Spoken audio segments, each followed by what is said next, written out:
A study by the South African Development Community Secretariat estimated that transport inefficiencies cost African economies 3.3 trillion rand. That's about $170 billion a year. Now, this is caused by a series of factors, including the lack of harmonization of standards and regulations in the sector, which is hindered when it comes to efficient transport flows. There are concerns that South Africa does not have an integrated, safe public transport system. And to discuss this further, we are joined in studio by the chairman of the Southern African Transport Conference, Dr. Mathetha Mokonyama. And it's our pleasure to welcome him here. Good to have you. Thank you very, very much for joining us. Thank you, Leon. Good morning. So, such an important issue, and the biggest problem, and we've been speaking about this for quite some time, is the transport inefficiencies with, well, obviously within our borders in South Africa, but mostly in the Southern African region. And this is a big problem when we're hearing amounts of money that's put to this because of it and how much we're losing. What do you believe are the factors behind what's going on right now with the transport inefficiencies? The cross-border road transport agency in South Africa recently, carried out an experiment, measured how long it would take a truck to travel from Johannesburg to Lusaka, Zambia. They found out that it takes about 176 hours, and then 80% of that time, it was through just going through regulatory processes, customs, mainly. So a lot of time is lost, through custom processes. In fact, if you compare Africa, on average, we're talking about 126 hours just to go through, customs. In Europe, it would be something like, 20 hours, to go through, customs, just compliance. Yeah. And a lot of that is because, we don't have coordinated, infrastructure. You are stopped by a metro police, you are stopped by a provincial police, you are stopped by a national police, all the way from, Durban to, Beitbridge. So all of these inefficiencies add up into this cost. And another thing, of course, is infrastructure that requires, quite a bit of maintenance. And this is a huge problem because, I mean, you speak about that, and also, there's these photographs and videos that do the rounds of the backup of trucks that are stopping and stopped at border posts. And I mean, we see this happening on a weekly basis, if not a daily basis, where you just see this backlog, and these are hours lost. This is the inefficiencies you're talking about. This is where the problems start. This is trying to create trade and make it fast and seamless, and yet it doesn't seem that way. And this, I imagine, is one of the big issues that's going to be discussed. Yes. So our conference, the Southern African Transport Conference, looks at all the transport modes, be it road, rail, air, and sea. And we try to find solutions. In fact, we've been for the past 40 years producing material, reference material, case studies that can be used by governments to help them unlock, these bottlenecks. We, for example, have reference material on how to build roads that are cost-effective, cheaper, that reduce, construction costs. We have case studies on how you can, improve, logistics, around, different corridors in SADC. So we've got a lot of reference material to use, for the purpose of unlocking, these trade barriers. Yeah. Now, I want to talk rail, because this, I think, is probably one of the biggest problems at the moment, is the inefficiency when it comes to the rail systems. You just look at South Africa, and it's almost become a relic of what it used to be. If we could take, and correct me if I'm wrong, if we could take a lot of these trucks off of the roads and get an efficient railway system, surely this would speed things up. This would make our lives so much easier. Everybody using these roads, I'm talking for both passenger, but I'm mostly focusing in on goods right now. But I mean, if we could get that going, fix up the infrastructure there, get these trains and the rail networks working to transport these goods, surely that is possibly the best solution. Yeah, absolutely. In fact, we're on the right track. Transnet around 2013 had a strategy, a 7-year strategy to shift, goods from, road to rail. It was working initially, and we see that performance peaking around, 2017, and then things started, declining. for a number of reasons. So we can do it. South Africa has proven that we can pick up, we can turn things around, but we need to fix our governance system. There is demand, for freight, transport, and a lot of the growth is on the road. Trucks are growing phenomenally. They have, surpassed, rail, transport. And in fact, you've seen earlier in your graphics. In fact, I want to call that up. We asked Rob if he can send it through to us. Let's put it up on the screen and let's talk to this, because this really sort of piqued my interest ahead of our interview. And just coincidentally, he was speaking to it. I mean, look at this. This is crazy. I mean, he's really put this through for us. And I mean, the numbers don't lie. Yeah, absolutely. You can see the peak around 2017. COVID, yes, it disrupted things a bit, but road traffic picked up quite phenomenally. But then rail, it dropped, quite significantly. And we have to do something quite urgently to address this situation. Otherwise, in fact, the numbers, Transport Department forecast that, in the next 25 years or so, the truck traffic will double. And you can imagine if you have to double, truck traffic around the ports, what, mess we're going to be in. So we need to sort out this rail operations infrastructure, in the shortest space of time. And that means part of this needs to involve the private sector. Government alone will not be able to do it. Transnet has been borrowing a lot of money, and we need to make sure that the borrowed money goes into infrastructure, the right kind of infrastructure, but then the operations where private sector can take a lot of risk, we need to bring them on board to make sure that we create efficiencies in the system. How did we allow it to get to this state, particularly the rail infrastructure? I mean, to be losing the amount of money that we are, to be damaging the infrastructure like our roads that can't handle the amount of trucks that are on the roads. I mean, this is just it's becoming untenable. Our roads cannot possibly handle the amount of trucks that we are seeing coming into the roads, and businesses having to use it because they have no options. I mean, certainly we can't be using ports, and these are the queues of trucks that we were talking about. These are the visuals that we're putting up right now. Yes. But how did it happen? I mean, we've been speaking about it for so many years to get an efficient transport system. And while we're speaking about this, African countries, the rail network is just deteriorating. Yes. So, I mean, we're talking Africa, Agenda 2063, and we cannot get there until the individual countries sort their, their transport systems, out. So in South Africa, for example, we have been able to show that we can indeed recover. During the time of Brian Molefe, although he's unpopular, there was a plan to recover the transport network. But then this stop-start, you started a program, and then a few years later you stop, and then you create all these investigations that disrupt the organizations, Transnet. Those sort of things have disrupted the momentum. You can see that just after the appointment, the board appointment around 2017, the new board in Transnet, that has disrupted that momentum. Similarly with PRASA, so all this stop-start, it does, kill the momentum.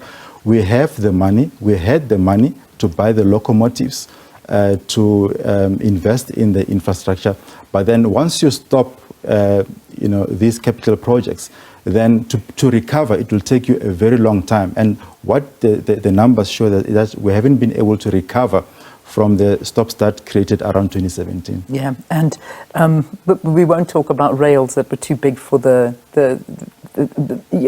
rails that were ordered and the kind of drama that went on behind the scenes, because there was a lot to talk about there. And I suppose that's a conversation on its own. And a lot of these inefficiencies, a lot of corruption, a lot of neglect has found us in the situation that we're in. And it's a big problem. But we're just hoping that the will to want to fix it is there. We're talking about it and hoping that something like the African Continental Free Trade area is also going to start solving some of the issues? Because as you mentioned a bit earlier, and which is a known fact, it is easier for African countries to do business with European and Asian countries than it is to do business with a fellow neighbor who is in the SADC area. And it doesn't make sense. This really doesn't make sense. Yeah, no, it doesn't make sense. And often what you find is that the raw material will be taken elsewhere, and then a country that, was used like South Africa as a passage to transport raw materials will then buy the processed materials at a much, higher, cost. So intra-Africa trade is something that we need to get right. So we cannot talk transport alone. We need to talk about the industrialization strategy of South Africa. So transport needs to be an enabler to the industrialization of South Africa. So we need to be very clear what we mean by that. We need to then make sure that every strategy, so South Africa needs to think about Africa in its own strategies. Malawi needs to think about Africa in its strategies, not just about Malawi. For example, if we were to take away the tariffs, like the African Continental Free Trade Area is saying, Malawi will probably lose about 30% of revenue because it depends on this, tariffs, the taxes. So now, if Malawi looks at it in isolation, it can compromise the entire, after, because Malawi would be looking at its own interests. So we need to, think, globally, think Africa, but then act locally. I want to also bring the whole issue of BRICS into this and the assistance that BRICS can bring. Because, this is something that, in the summit that's going to be happening in August, South African businesses are obviously hoping to fully take advantage of the opportunities that are being brought about by BRICS and BRICS' assistance when it comes to this. How does BRICS fit into the bigger picture when we're talking about the transport and infrastructure throughout the continent and working within Africa? So through the Southern African Transport Conference, we've got material that shows, for example, that South Africa can take advantage of the bigger BRICS. Alone, South Africa is too small. It's too small a market. And given that South Africa has got a very, wide, long, coastal line, it can take advantage of that. South Africa, for it to grow, it would need to make sure that it integrates with the broader Southern African economy for it to create enough muscle to trade with the likes of China. The entire continent of Africa is equivalent to the continent of India in terms of trade volume, in terms of the economy. So South Africa alone, being small, will not be able to act on its own. So it needs to leverage from the rest of the continent. Yeah. So BRICS provides that opportunity for South Africa to bring Africa on board and make sure that it facilitates improved trade. But of course, it's not about, it shouldn't be about recreating colonial transport networks, because a lot of the plans that we see are recreating the colonial networks. It's about creating networks that improve connectivity in the continent to facilitate trade in the continent, not just about transporting goods outside of Africa, but making sure that within Africa, we can trade. So we need to bring the Africa strategy in a participation in BRICS. Yeah, and which is important. There's also the BRICS Development Bank, which we've already heard is perhaps one of the areas that we can look to try and find solutions towards the electricity crisis that we face, but also with regard to the infrastructure and all of the other issues. But as you say, going and colonializing it, and you hear of stories of sort of, the Chinese investing a lot in the continent, building these railways, but at the same time, it's almost like buying a lot of the trade as well, which it is, I suppose, offering a lot of help and a solution, but at the same time, you're beholden to somebody for that. But Yes. these are the balances that I imagine have to happen. Give us an example of countries and continents that have actually done well with their transport and the way they work through intertrade. I mean, whether it be Europe, whether it be another fellow African country, that have been a success story that we can actually look to say, this is what we should be doing. We don't have to look very far. I mean, look at Zambia. Zambia has been very proactive in terms of creating, one-stop border posts, connection between Zambia, Zimbabwe, Zambia, Tanzania. And then recently, Zambia and Botswana, this Kazungula bridge. For years, there has been a bottleneck between Botswana through Zambezi into Zambia, between Zambia and Botswana. And in 2021, that bridge was opened. Now, it used to take about a week to get through that, but now it's a matter of hours to get through that. Bridge, if you are a truck driver, for example. So Zambia is a very good example of a participant, a country that thinks globally but acts locally. So negotiations between South Africa and Mozambique to create a one-stop border post have been going on and on for a very long time. Now, something as simple as that, something that has been shown to be a solution elsewhere, is taking long between South Africa and Zambia. So, Mozambique. So, Zambia has shown us that it can indeed, participate, think globally and act, locally. All right, so we know the conference is coming up. It's happening in July, and we've got the transport minister who's going to, of course, be opening this. Yes. And a lot of transport ministers from the SADC region will be there. There will be lots of participation, and let's hope that some fast, speedy solutions are brought about, and then we start seeing major action taking place. Because to lose this amount of money, it shouldn't be right. This is something that we need to tap into very, very fast. Absolutely. And also get the private sector involved, because I mean that's something I'm sure that you're looking at as well. Yes, our private sector, and with the private sector, it's important to bring the user pays principle. We tried it with the e-tolls. Which failed dismally. Yes, it shouldn't have failed. But you cannot bring in the private sector when you don't know where the private sector is going to generate the revenue from. So the user pays principle becomes quite important. We need to have capacity in the different countries to be able to design projects such that it is clear where that revenue is going to come from. This Kazungula, bridge between Zambia and Botswana is a very good example of how you can bring in that kind of financing.